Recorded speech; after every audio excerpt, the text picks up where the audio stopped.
ಸ್ಮಾರಕ ಮಾಡೋಣ, ಎಲ್ಲಿ ಮಾಡಬೇಕು ಅದು ಮೈಸೂರಿನಲ್ಲಿ ಮಾಡಿದ್ರೆ ಒಳ್ಳೆಯದು ಅಂತ ಅಂದ್ಕೊಂಡಿದ್ದೀನಿ. ಮೈಸೂರಿನಲ್ಲೇ ಸ್ಮಾರಕ ಮಾಡಲಿಕ್ಕೆ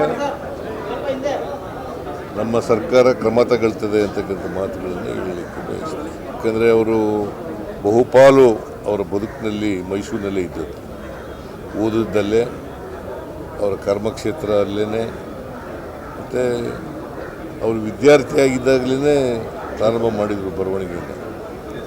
ಸೊ ಅವರು ಸಾವಿನಿಂದ ಭಾಳ ದುಃಖ ಆಗಿದೆ ಅಂತಕ್ಕಂಥ ಮಾತುಗಳನ್ನು, ಈ ಥರ ಭೈರಪ್ಪನವರು ಕಾಲವಾಗಿದ್ದಾರೆ ಅಂತ ಹೇಳಿದ್ರು.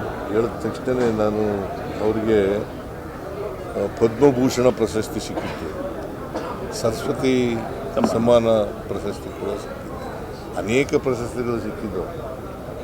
ಅದರಲ್ಲಿ ಭಾಳ ಮುಖ್ಯವಾದವು ಇವು ಪದ್ಮ ಪ್ರಶಸ್ತಿಗಳು, ಮತ್ತು ನಾಡೋಜ ಪ್ರಶಸ್ತಿ, ಸರಸ್ವತಿ ಸಮ್ಮಾನ ಪ್ರಶಸ್ತಿ, ಆಮೇಲೆ ರಾಜ್ಯೋತ್ಸವ ಪ್ರಶಸ್ತಿ.